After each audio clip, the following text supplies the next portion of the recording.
Namaskar. I'm Dr. Kuldeep Sharma. I am Director Radiation Oncology, Venkateshwar Hospital,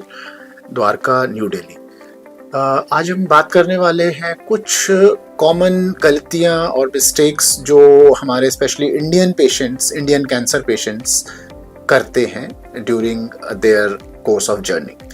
जिसमें सबसे पहली है कि इग्नोरिंग दी इनिशियल कैंसर सिम्टम्स, यानी कि शुरू में जब हमारे कैंसर के लक्षण आते हैं तो बहुत सारे लोग उस पर बहुत सीरियसली ध्यान नहीं देते और इस कारण जो हमारा कैंसर है वो काफ़ी आगे की स्टेज तक पहुंच चुका होता है जब तक कि पेशेंट्स हमारे पास पहुंचते हैं, जिसकी वजह से हमें ट्रीटमेंट में दिक्कत होती है और जो हमारे ट्रीटमेंट के सक्सेसफुल होने के चांसेस हैं वो भी कम हो जाते हैं। सेकेंड मिस्टेक जो होती है लोगों से वो ये है कि वो ट्रीटमेंट स्टार्ट करने में या ट्रीटमेंट को एक्सेप्ट करने में बहुत टाइम लगा देते हैं, क्योंकि शुरू में वो एक डिनायल फेज में होते हैं, इस बात को एक्सेप्ट करने में टाइम लगता है और उसके बाद डायग्नोसिस होने के बाद भी बहुत सारी ओपिनियंस लेते रहते हैं। ओपिनियंस लेना गलत नहीं है, बट साथ में हमें ये भी देखना है कि बहुत सारी ओपिनियंस लेते लेते कहीं हम अपना एक जो बहुत प्रेशियस टाइम है उसे तो हम कहीं मिस नहीं कर रहे हैं। इसके अलावा एक गलती और होती है कि हम बहुत सारी सोशल मीडिया और बहुत सारे अपने जान पहचान वाले लोगों की बातों से डिस्ट्रैक्ट होते हैं। तो जो हमें हॉस्पिटल से एडवाइस दी जाती है ट्रीटमेंट के दौरान, कई बार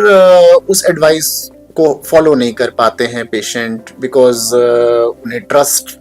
इश्यू होते हैं या उन्हें लगता है कि हमें शायद ठीक नहीं बताया जा रहा है और वो बहुत सारे लोगों से बहुत सारे अनप्रोफेशनल लोगों से ओपिनियन लेने की कोशिश करते हैं या फिर सोशल मीडिया के थ्रू गैदर करते हैं इंफॉर्मेशन,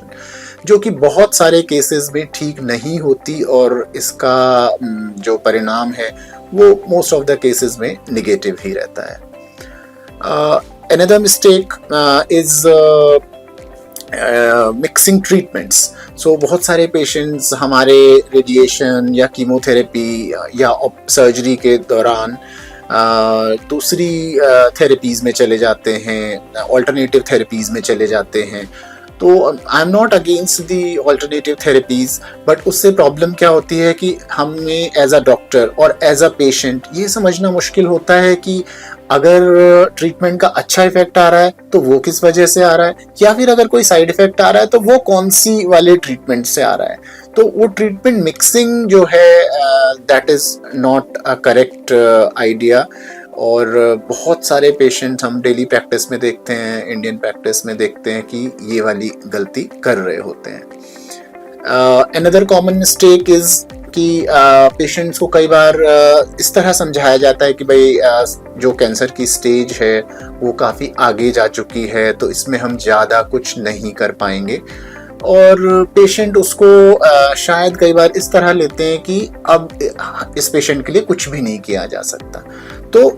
पेशेंट को क्योर नहीं कर पाना एक अलग बात है और ये सोचना कि अगर हम क्योर नहीं कर पाएंगे तो पेशेंट का कुछ भी नहीं कर सकते, ये अलग बात है। ऐसा भी हो सकता है कि पेशेंट को हम क्योर तो नहीं कर पाएंगे बट फिर भी हम पेशेंट की क्वालिटी ऑफ लाइफ को अच्छा कर सकते हैं, उसके जो सिम्टम्स हैं उनको इम्प्रूव कर सकते हैं, उनकी जो बची हुई लाइफ है उसे भले ही हम लंबा ना कर पाएं बट उसकी जो बची हुई लाइफ है उसको हम बेटर कर सकते हैं अपने पैलिएटिव ट्रीटमेंट्स के साथ और अपनी कुछ सिंपल दवाइयों के साथ। तो जब किसी पेशेंट को ये बोला जाए कि इनका बहुत आगे बढ़ चुका है और इनके लिए कुछ भी नहीं किया जा सकता या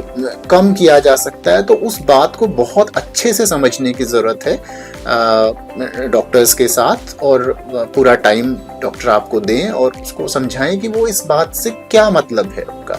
तो ऐसे डिसहार्टन ना हो, निराश ना हो कि भाई हमें ये ऐसा बोल दिया गया है, और अपना ट्रीटमेंट जो भी आपको बताया जा रहा है उसे करें। So the ultimate crux of the story is कि आप सबसे पहले अपने डॉक्टर की बात को समझिए, और डॉक्टर मीन्स द सर्टिफाइड